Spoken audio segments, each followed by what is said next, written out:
Hello my beautiful family, welcome back to my channel. It is so dark outside right now, so we're chilling by a window for some nice lighting. I think it's officially starting to become fall, like the cold, nice feeling. We can start popping out the sweaters and the jackets, and I'm just so excited. Anyway, today I thought it would be super fun to talk about starting your own Bible study with your friends or even leading one, what that can look like, and kind of, I guess, some tips and what to do when you become a leader of a Bible study, or if this is something you really want to do with a group of friends or people that you know. Comment down below if you've ever been in a Bible study, and I guess what is your favorite part of being in a Bible study. The cool thing about Bible studies is they're all so different, and the leaders have their own ways of leading, and the group dynamics can always be different. So it's definitely a very personalized thing that you can do amongst your friends, family, or whoever you choose to have a Bible study with. Now, the first thing you can think about is whether you have a co-ed Bible study or a Bible study with just girls or just guys. I think both can have different pros and cons, so thinking about how you want that to be structured, essentially. I've been in both are great, and they both have their different aspects, so deciding on that. I think if you're personally going to lead, be cautious in how you lead. I don't think it's always so fun to go to Bible studies where there's just one specific person that leads, never asks questions in the group, never gets the group engaged. So kind of allowing everyone in the group to feel a part of it as a leader, so each person has their own leader role, I guess, if that makes sense. I think the one thing you need to do as a leader is, maybe if you have a time constraint for your Bible study, is to keep the group on track. But I also think that there's some amazing things that happen when a Bible study strays off course, in the sense that people open up and maybe they have connections to the topic being discussed, and it's really cool to hear everybody's opinions, and sometimes there's some really cool stories told. So I don't necessarily think you need a solid structure, but if you have a time constraint, if there's only an hour or so that you have, then maybe staying on task is a good idea.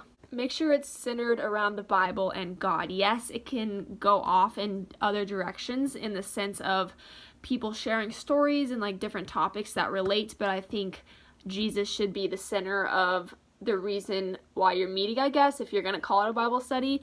I think if you don't have that centered, if you don't have God as the center, then I think it's more of just friends hanging out, which is fine. But I think if you really want to learn, if you really want to dive into the Bible together, then make sure that that's your goal and that everyone's on the same page. So if you lead, or if you're in a Bible study, there's times where no one talks. There's times of silence that can feel awkward, but that is also a good thing. You need time to reflect sometimes, and sometimes you don't know the answer to a question right away, and so it's okay if there's moments of that. And I also love it when you're a part of a Bible study and you have times of personal reflection. So you talk in a group about a certain topic, and then you have time to reflect and figure out how that applies to you, how that applies to your life, and then you have options to share with each other, which is always really cool.